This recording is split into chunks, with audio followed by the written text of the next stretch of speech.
Aujourd'hui, le parti semble faire l'éloge de deux marqueurs importants, qui est celui d'une sorte de laïcité bienveillante mais intransigeante, et celui de l'assimilation comme forme d'intégration. On a quand même envie de vous interroger sur cette forme d'évolution du parti. Est-ce que vous savez qui a dit, en 2004, la dimension morale est plus solide, plus enracinée lorsqu'elle procède d'une démarche spirituelle religieuse, plutôt que lorsqu'elle cherche sa source dans le débat politique ou dans le modèle républicain? Non, mais vous allez me le dire. C'est Nicolas Sarkozy, Mhm. en 2004, dans son ouvrage La République et religion, l'espérance. Ouais. Parce que là, il n'y a pas une forme de revirement de la part du président des Républicains sur cette question-là, de la laïcité. Il parlait de la laïcité positive hein, il y a quelques années, sur l'assimilation, qui est aujourd'hui la forme la plus favorisée, valorisée au sein du parti pour intégrer les étrangers, les arrivants. Qu'est-ce que vous en pensez? Il y a une évolution dans notre pays. La France, elle a une tradition d'intégration des gens qui sont étrangers par l'assimilation, devenir similaire. Mon meilleur ami d'enfance, ses parents sont arrivés de Chine populaire. Il est né français, il s'appelle Jean-Pierre, et il a été élevé avec le mode de fonctionnement français.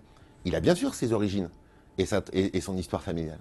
Et aujourd'hui, vous avez une partie des gens qui sont en France, qui viennent de l'étranger, qui sont moins dans une logique d'assimilation dans la société française. Et donc ça favorise quoi? Ça favorise le communautarisme. Et le communautarisme, c'est pas le modèle français, et c'est pas ce que nous souhaitons. Deuxième chose, on est dans une situation économique qui est très très difficile. Et on a une mondialisation, avec tous les effets que je ne vais pas vous détailler ici, ça serait trop long, mais vous voyez bien comme moi. Que ce soit les migrants, avec le continent africain qui connaît tous ces mots, avec... bon. Nous, on a deux choses à faire, me semble-t-il. Un, faire qu'en France, il y ait plus de compétitivité et donc plus d'emplois. On ne peut pas vivre collectivement les uns les autres, avec nos différences, avec 8 millions de pauvres, 6 millions de chômeurs et un niveau de pression fiscale tel qu'il est. Si on continue comme ça, on va continuer les uns les autres à se regarder de travers et ça ne pourra pas durer bien longtemps. Deuxièmement, avec la mondialisation et l'aspiration humaine légitime de beaucoup de gens en Afrique, de quitter le continent africain pour venir vers l'Europe, parce que l'Afrique connaît des guerres, parce que l'Afrique connaît d'immenses problèmes, on ne peut pas aujourd'hui intégrer même une partie de tous ces gens qui veulent quitter l'Afrique. Et donc il va falloir, si on veut ne pas le dire ça dans les mots, mais avoir des résultats, se doter d'un État régalien puissant qui fera appliquer la loi. Quand on n'a pas vocation à être... Même quand ce sont des réfugiés. Je vois bien le droit d'asile.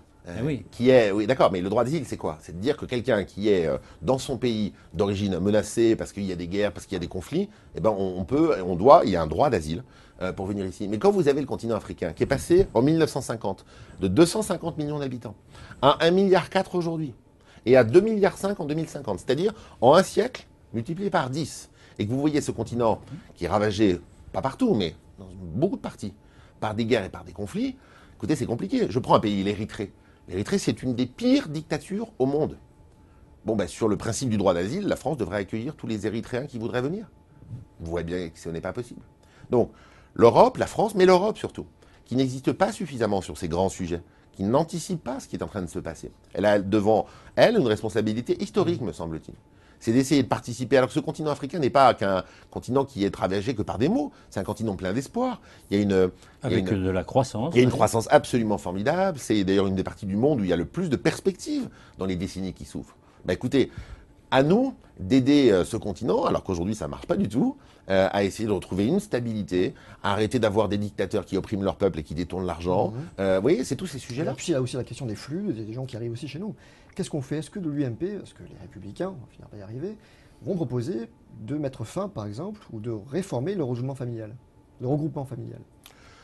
Le regroupement familial, c'est une des traditions de tous les pays de l'OCDE ont accepté le regroupement familial. C'est le principe. Il faut C'est réformer, inhumain. il faut C'est limiter. inhumain. C'est inhumain d'accepter que quelqu'un vienne de l'étranger et de refuser qu'il vienne avec sa famille. C'est inhumain. Le sujet, c'est qu'est-ce que nous acceptons comme immigration? De quoi avons-nous besoin comme immigration? Et on ne peut plus vivre sur les modèles des années 60, parce que le monde a changé, parce que la démographie a changé. Concrètement, Voilà. Et quelles donc mesures on prend? eh ben, concrètement, il faut faire respecter nos frontières. C'est-à-dire que c'est à nous de choisir, et à personne d'autre. C'est au peuple français, à travers la représentation nationale, donc à travers la démocratie, de choisir qui vient sur son sol ou pas. Et on ne vient pas en France, et on ne reste pas en France, si on n'a pas vocation à y rester. Et ces mots-là, on les entend depuis des années, et on ne les fait pas appliquer. Donc vous voyez, moi, ce que j'attends de la droite française, en 2017, C'est pas tant qu'elle nous fasse des grands discours. C'est une proposition concrète. Alors C'est justement, des, ça c'est des tombe bien. résultats. On Et, va- et pour avoir des résultats, pardon, je termine juste une phrase là-dessus, il suffit pas de le dire. Il faut se doter de moyens. Et pour se doter de moyens, vu qu'on a des déficits publics majeurs, il va falloir enfin avoir le courage de recentrer l'État sur ses missions fondamentales et de faire souffler un grand vent de liberté dans l'économie. Justement.